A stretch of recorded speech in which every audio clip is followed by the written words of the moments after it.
Hello, everyone, and welcome back to Good Guy, Bad Guy Sports. It's a fun podcast with yours truly, the bad guy, Newcastle News sports editor Ron Poniewasz, joined by member of the Luxembourg, Garbett, Kelly & George law firm, Mr. Larry Kelly, man of many hats, former varsity baseball coach at Shenango, now currently an assistant baseball coach at Penn State Shenango. While we're at it, and I didn't ask you this the last time on our tip-off, how's the baseball team doing at Penn State Shenango? Well, we just finished our southern trip. We finished about 500. We played down in Myrtle Beach.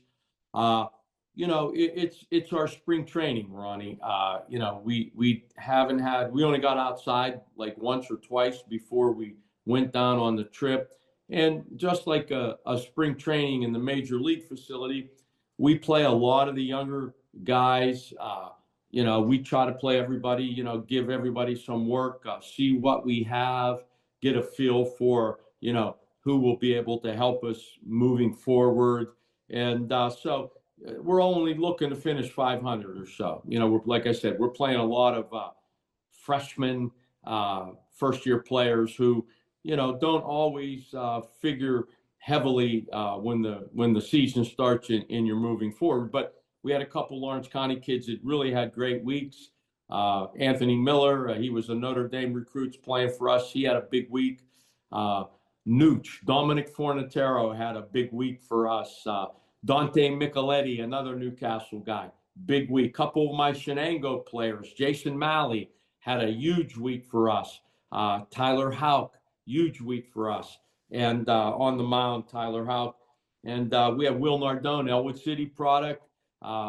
He hit about 400 down there. So, yeah, we have a lot of local guys that played really well. And we had a good week and a good feel for who we have and who we can count on moving forward. Okay, in our segments this week here on Good Guy, Bad Guy Sports, we are going to talk about the Pitt men's basketball team, which this segment is also known as, quote unquote, be careful what you wish for. Mm-hmm. And we'll talk about the conference basketball tournaments, in particular, the structure of them, the landscape of them. And then we'll talk about the reclassification rule or the transition rule in men's college basketball. So those are our three topics. But first, we will go on with the Pitt men's basketball team, which finishes 13-20. They defeated Stanford in the first round of the ACC men's basketball tournament, was very competitive against NC State on the next day before finally bowing out. And then not too long after that, we learned that Jeff Capel will come back next year as the Pitt men's basketball head coach. Larry Kelly, your thoughts on Jeff Capel returning after, I believe, 9 years at the helm and one trip to the NCAA tournament? Yeah, 8 years I think he's been there, and one trip to the NCAA tournament. Look, I think the decision to retain Jeff Capel for another year shocked a lot of people, probably including Jeff Capel. Pitt this year had maybe the fourth or fifth 20-loss season in the history of the school. It's just one trip to the NCAA tournament. Jamie Dixon used to go every year and people complained because we didn't win the NCAA championship. Again, be careful what you wish for. But look, there were 15 million reasons why Jeff Capel's coming back. He has 4 more years on his contract. His salary is a little more than $3.5 million per year. I went to Lincoln and Garfield, you understand, never going to be confused with Harvard of the elementary schools, but even I know that's about $15 million, and that's the buyout. And, apparently Pitt, either they don't have the money or the stomach to pay that and bring in a new basketball coach. If they were smart, now it's my understanding the boosters raised the money to get rid of Capel. Well, maybe you can use that money to bring in players, because in the world of NIL, Ronnie, it's all about the cash, buddy. You got to have the cash to bring in the players. Yeah. Well, supposedly they have a good recruiting class coming in next year. So I'm not sure if that's one of those the best class money can buy type of thing or what. But that's what I've been hearing, is that they've got quite a class coming in. And I think that was a factor. But are we talking about a recruiting class of freshmen? Are these one and done guys? Pitt doesn't get one and done guys. I mean, we've had one or two in the last 20 years, Bub Carrington being the last one. Because if they're not one and done guys, it's not so much how you do recruiting high school seniors.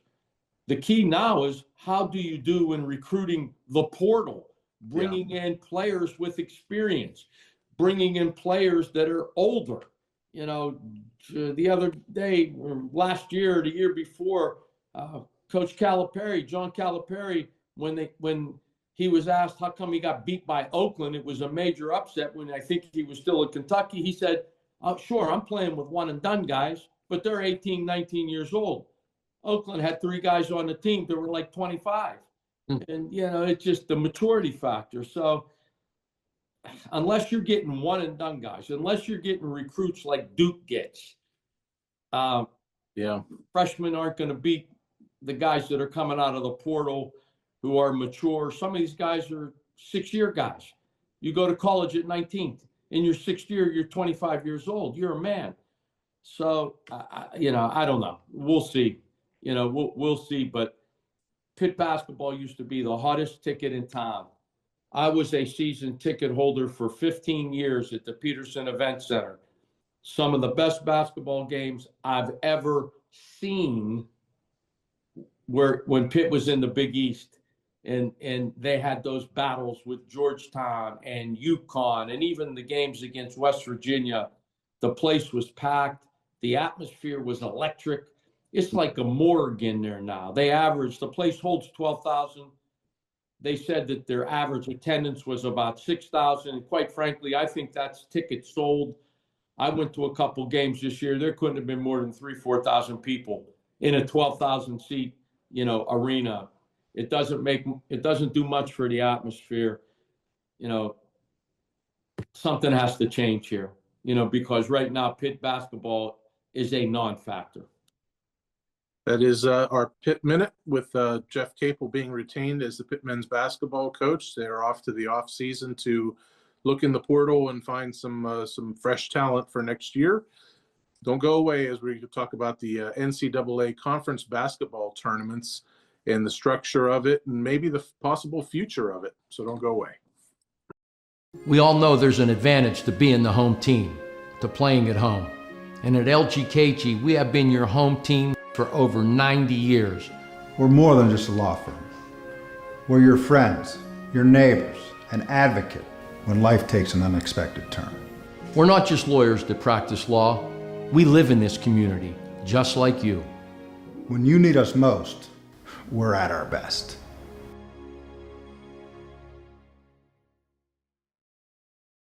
We're back with you here on Good Guy, Bad Guy Sports, and this is our next topic. It is going to be the conference basketball tournaments. And a lot of times, you know, when you flip the calendar from February to March, it can only mean one thing: March Madness. It means it at both levels, high school basketball and college basketball. And the first thing with college basketball, it's the conference basketball tournaments. Now, you have some years on me, Larry, obviously, but naturally with conference basketball tournaments, how far back has conference basketball tournaments been just okay? You know, you don't hear constant complaining. Now, all of a sudden, that's all you get is constant complaining with conference basketball tournaments, most specifically with you got to rig it where your regular season champ should win your postseason championship. And if they can't win if they're so good in the regular season, then why even play a postseason? They should just go right to the NCAA tournament. This is new. I mean, people are complaining about it probably recently. I don't remember it too far back. Well, let me take you on a history lesson. It used to be, if there was a conference basketball tournament and the ACC had one of the first, if you didn't win the tournament, you didn't go to the NCAA tournament. You didn't go. So you could be Miami and go 29-0 in the regular season, go 18-0 in your conference, lose the conference tournament, and you don't go to the NCAA tournament. This was true in the ACC. where you might have Duke, North Carolina, you know, two of the best teams in the country. Duke wins the tournament. North Carolina won the conference championship. Duke goes to the NCAA tournament.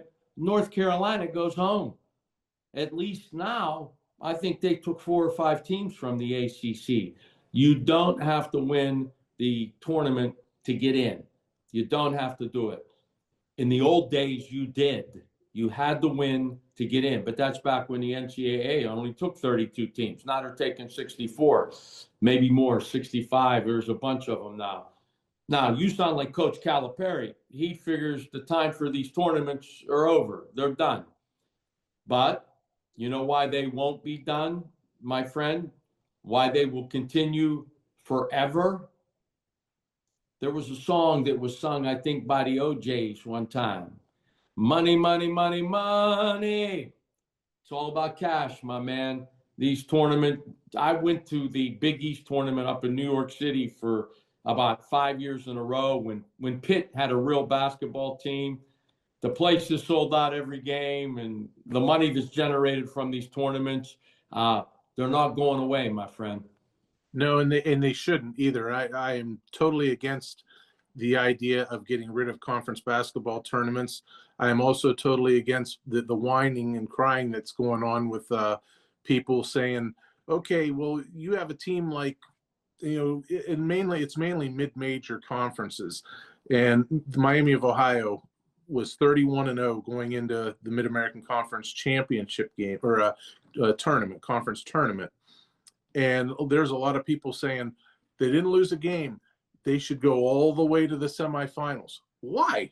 If you're that good and you won 31 in a row in the regular season, do it again. Well, there are more people who think like those who are protesting than you, because in the Big East and in the ACC, I believe if you're one of the top 4 teams, you get a double bye in the tournament. And the double bye takes you just about to the semifinals. You get a double bye in the tournament. So it takes you to the quarterfinals, and you don't have to win 4 or 5 games to get in.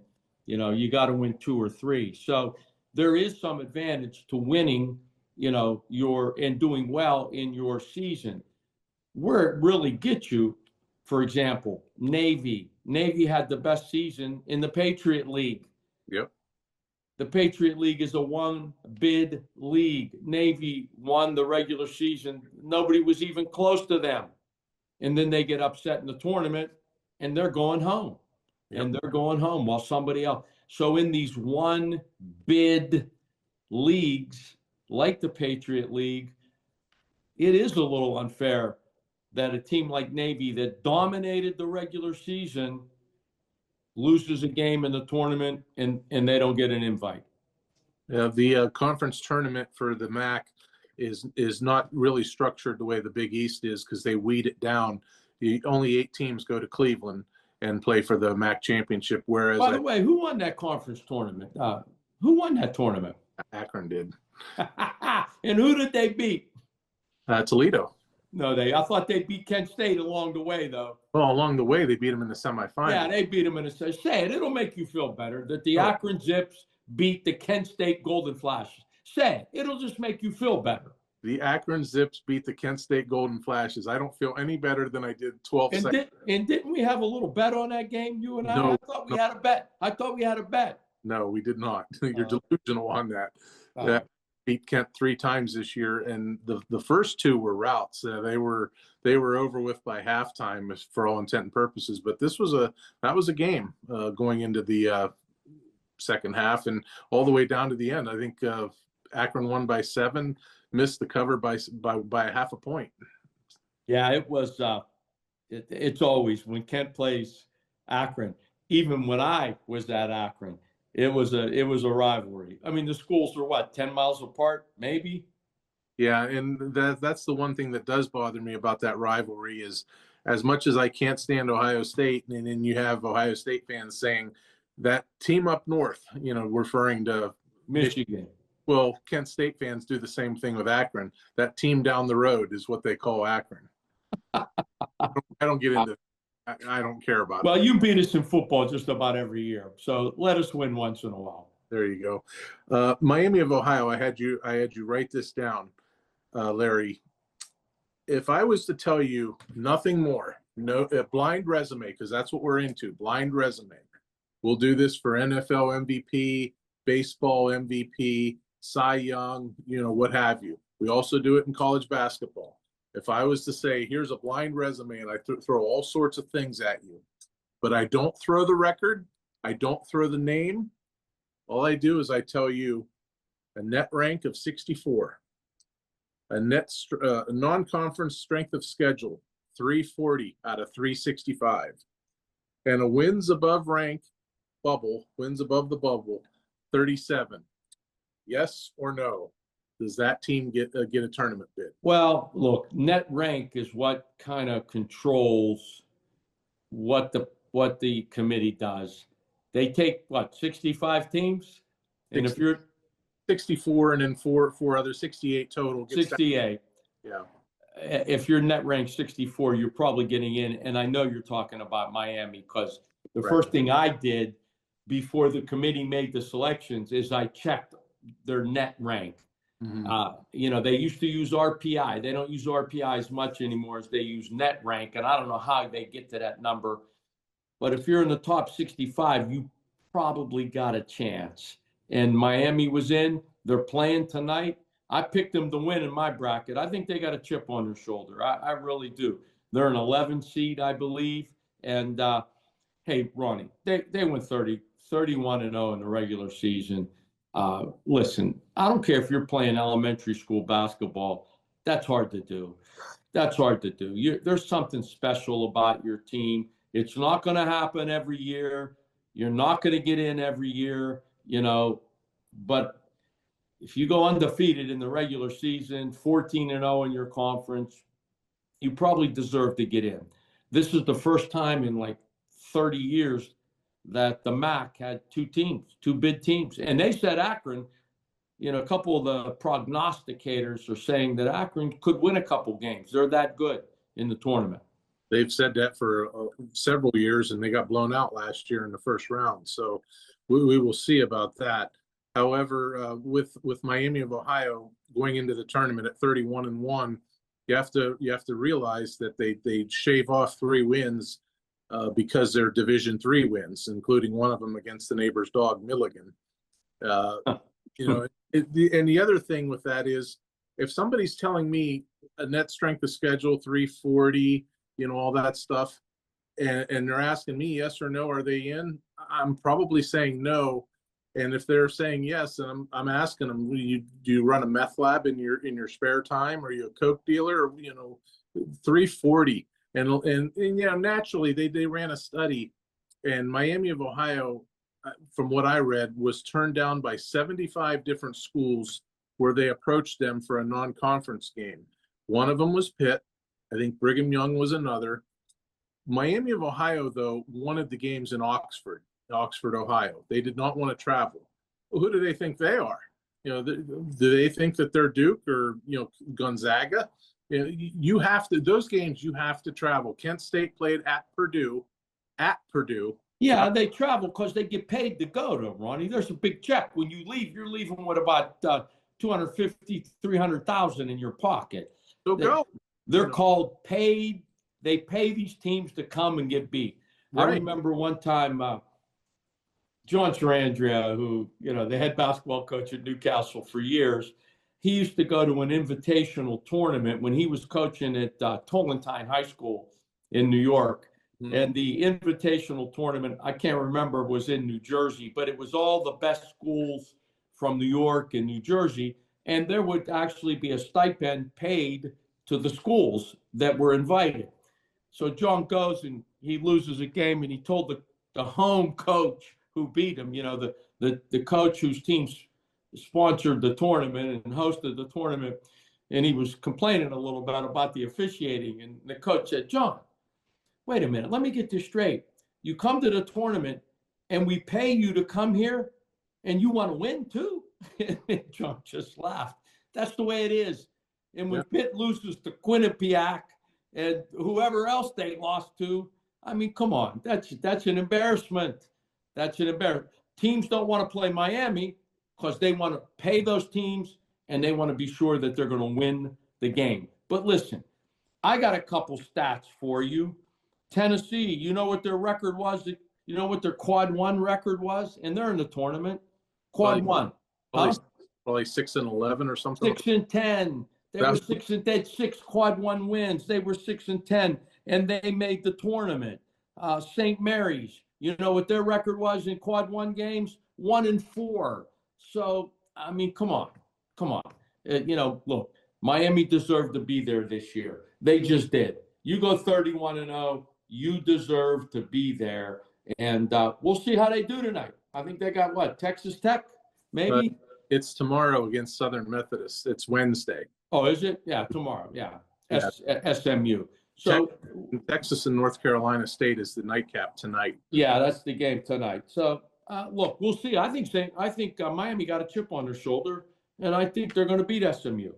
And they're a prohibitive underdog. You would know the line in that game, but it's my understanding they're a 6, 7, 8 point dog. But SMU, their quad run record was 4-9.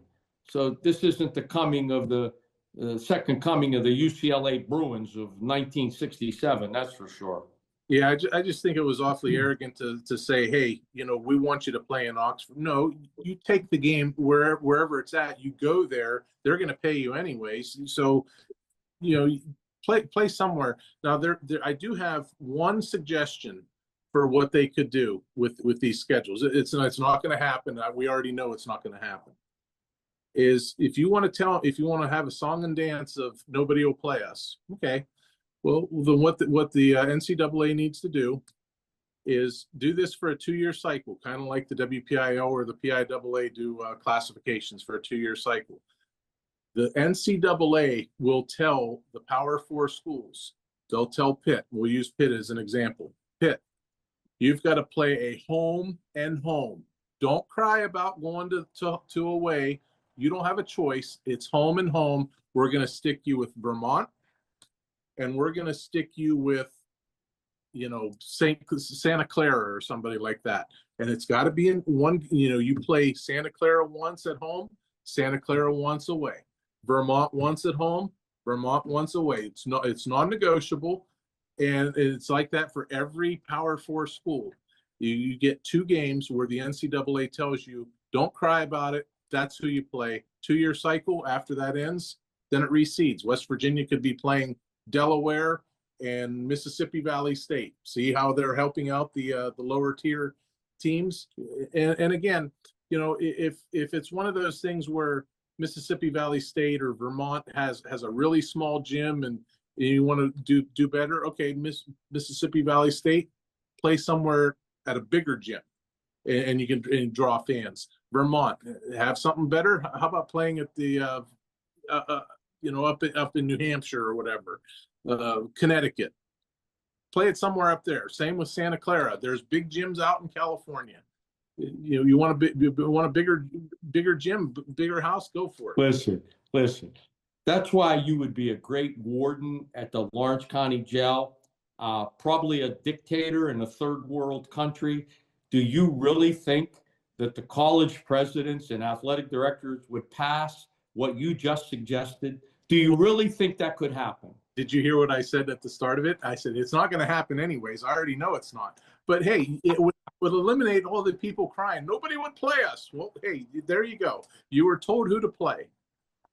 Yeah, listen, it makes sense, but there's no shot. It's just not happening. Now, the fact that Pitt won't play Duquesne, there's no explanation for that. The fact that Penn State in football doesn't play Pitt or West Virginia, there's no explanation for that, other than, everybody wants to stick out their chest and say, we're better and you can't tell us what to do. And it takes 2 to tango, at least the last time I checked. The fact of the matter is what should happen doesn't necessarily happen. And the NCAA has lost all its power, Ronnie. They've been neutered by NIL. It's a joke. Something has to happen. these guys it's better than playing professional sports. You're a free agent every year. There's no salary cap. You can get paid whatever the school is willing to pay you. And if you don't like Penn State one year, let me go to UCLA the next. And if UCLA, if Southern Cal wants to pay me more, I'm going to Southern Cal the year after that. It's a broken system. Something needs to be done.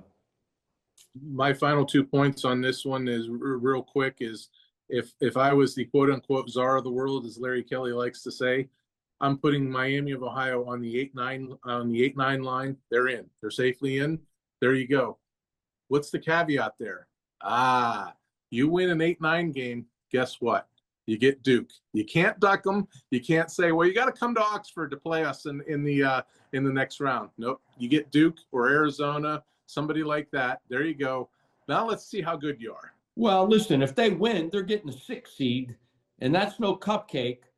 You know, St. John's is the 5 seed, which is hard to believe. And they won the Big East regular season and the tournament.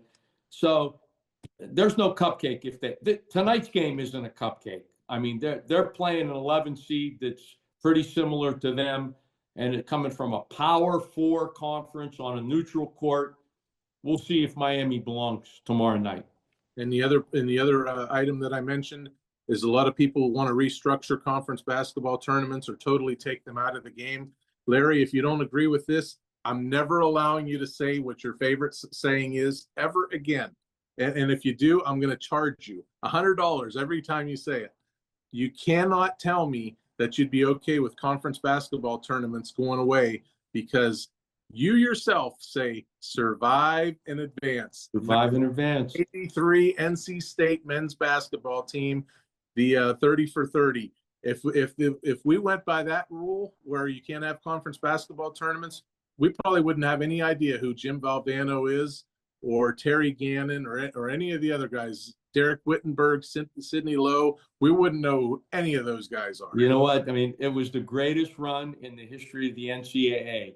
Yep. And, I've watched Survive in Advance, the 30 for 30 on ESPN, probably 20 times, because every year before the tournament, when I was coaching, before the Whippeal tournament, I would watch it. And I was a big Jimmy V fan. And, I was one of those guys that made my baseball team practice the dog pile the day before the championship game, just like Jimmy V made his team practice cutting down the nets. Yeah, you're right. There's something special about college tournaments, the conference tournament. There's been so many memorable moments that occurred in those tournaments. And again, I used to go in the Big East tournament. I used to go every year for 5 or 6 years. Maybe the greatest basketball tournament. It might be better than the actual NCAA tournament. So we agree on something, my friend. You got to keep the college end of the season tournaments intact. Absolutely. Okay, don't go away too far because we have one more topic here on Good Guy, Bad Guy Sports, and we'll do that next. So don't go away. We all know there's an advantage to playing at home, to being the home team. At LGKG, we've been your home team personal injury attorneys for auto accident and workers' compensation cases for over 90 years. We know what works and how to win. We have all the credentials. At LGKG, we don't take every case. We handpick our clients so that we can give you the attention you deserve.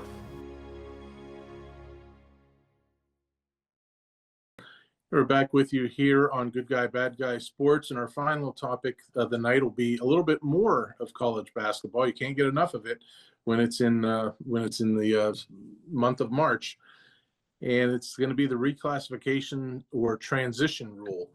And the reason why we're talking about this, it kind of hits home a little bit because Mercyhurst made the climb from Division II of the NCAA ranks, and they ascended up into Division I and are competing in the Northeast Conference.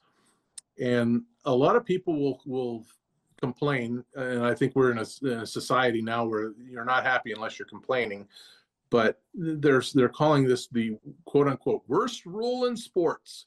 And every sport has a worst rule in sports. And for college basketball, it is the reclassification transition rule, which means Mercyhurst, being that they ascended from Division II, meant that they were ineligible for the NCAA basketball tournament. And to me, I get it. I understand why. And a lot of people will complain it's the worst rule in sports. No, it's not. You're told before you even sign the paperwork, hey, you want to go up to Division I, you're exempt from going to the NCAA tournament. So before you take your pen. All right, well, wait a minute. Let me stop. What's the reasoning behind that rule? Think about it. You can transfer every year for 4 in a row, and you don't have to sit out. You're eligible to play in every athletic contest that your team has.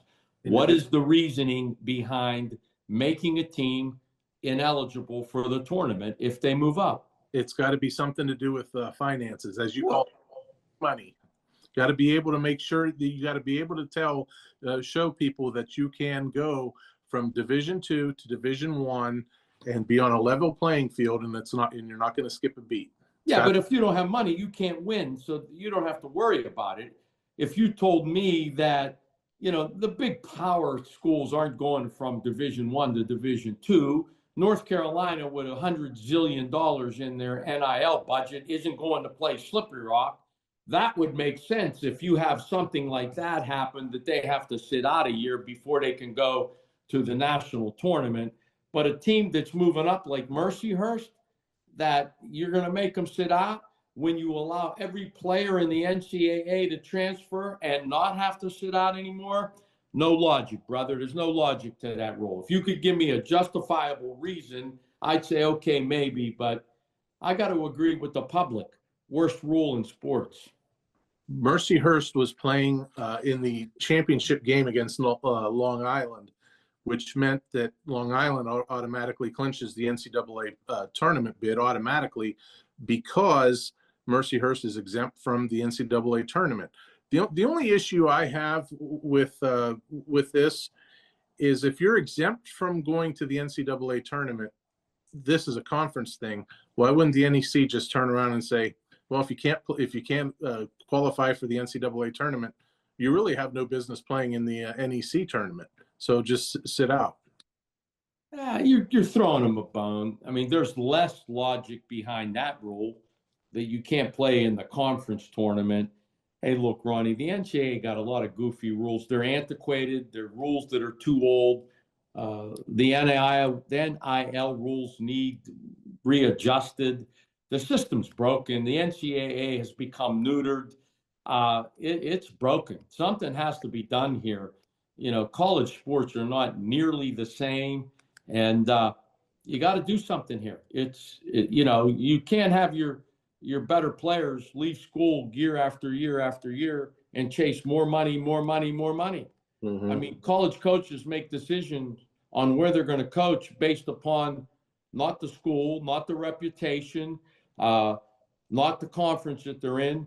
They make the decision based upon who's the booster and how much money is he going to donate to the NIL program. You think maybe Indiana University had a successful football program because one of their donors is named Mark Cuban? You think that had something to do with the Hoosiers winning the championship? Or was that just coincidence? Right. Well, Mercyhurst had quite a basketball season. They were above 500, won close to 20 games. I think 18 it was. They got blown out in Morgantown. That was one of West Virginia's non-conference wins, but West Virginia had a really awful non-conference schedule with like Mississippi Valley State.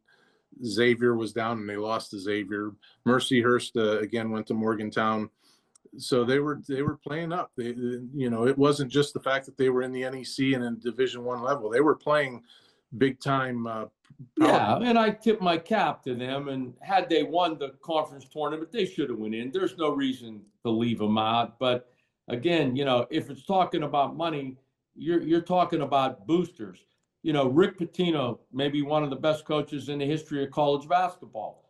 He turned St. John's program around. If you were to ask him who was his biggest recruit in the last 3-4 years, the last 3 years since he'd been there, Who do you think he's going to tell you? Hard to say. The guy that owns Vitamin Water, Mike Rapoli, is a billionaire that writes big checks so that St. John's can get big time players. I mean, that's where it's at, my man. It's no longer you got to talk to the agent in high school. It's no longer come to our school. We got a great campus. We got a great following. We got great tradition. We got great coaches. And by the way, if you're interested, we got great education. No more. Show me the money, brother. Show me the money. Jerry Maguire, show me the money. That's what it's all about. And it's something has to be done because the system is broken. That championship game, Mercyhurst against Long Island, you already knew going in that Long Island was going to the NCAA tournament. In future years, Larry, should this game have even been played? Let it play. Why not? The money, the people, you don't think Mercyhurst still wanted to win, even though they knew they weren't going to go to the tournament? They wanted to win. They laid it all out on the court. You got to play the games. You got to. The Long Island's going to the NCAA tournament. Suppose their star player tore his ACL in that game, a game that was already predetermined. Then it happens. It can happen in practice, cuz it could happen playing hopscotch with your girlfriend in the dorm. It could happen. That's just stuff like that happen. Man, you have negative thought. You'd be a great jail warden. You understand? You just be really good at that. I'm throwing out ideas to you that I don't think and they're all bad. That's why you're the bad guy sports. You're worried about guys tearing their ACL. If you're the coach, don't play your first team. But you don't think that coach wanted to win that conference tournament? Sure he did. And you don't think the players wanted to win? Yeah, he did too. So here's another aspect of it. In college football, you have all sorts of times where student athletes, they say, I don't want to play in this bowl game. I'm going on to, whatever. Okay, well, in a game that's obviously predetermined, supposing Long Island had a guy that's possibly going to get drafted, and this game here is predetermined, and he knows he's going to play in the NCAA tournament. How much longer do we go until that happens, where somebody says, I don't want to play in this game. I want to play in the NCAA tournament and keep my draft status eligibility alive. Again, I don't see that's happening. You're playing to win a national championship. The kids that don't play in the bowl games are kids that don't play in the bowl games that Pitt plays in, the ones that are meaningless, that are just an exhibition, that have no meaning to your season or anything like that. Even though, I'm an old school guy. If my kid was part of that team, even though he would have been draft eligible, he'd be playing with his teammates. Right. He'd be playing with his teammates. And I don't care what some agent told me. It is what it is. He'd be playing. You sign up. Who can I count on? You're not going to stiff your teammates, when thinking only about yourself. But that's just Larry Kelly. Nobody thinks like me anymore. I'm Neanderthal. Hey. As he said, he's Larry Kelly. I'm Ron Poniewasz, and this is Good Guy, Bad Guy Sports. We thank you for joining us this week. I'm sure we'll have even newer topics next week, as the men's basketball tournament will be in a sweet state of mind. It'll be the Sweet 16, Larry. I'm going to buy you a black hat so that people throughout the course of this podcast will know, and not that they need reminded, that you're the bad guy in Good Guy, Bad Guy Sports. I'm going to get you a nice fedora. You can wear it during the podcast. Like they say, Larry, bad times don't last, but bad guys do. Write that down. And on that, we'll sign off. See you back here next week, everybody, on Good Guy, Bad Guy Sports. Thank you for joining, Larry. All right, bro. Sounds good. We all know there's an advantage to being the home team, to playing at home. And at LGKG, we have been your home team for personal injury cases involving automobile accidents and workers' compensation claims for over 90 years. At LGKG, over 10,000 clients have trusted us to represent them. We know how to present your case to a Western Pennsylvania jury. We know what makes them tick. We know how to win.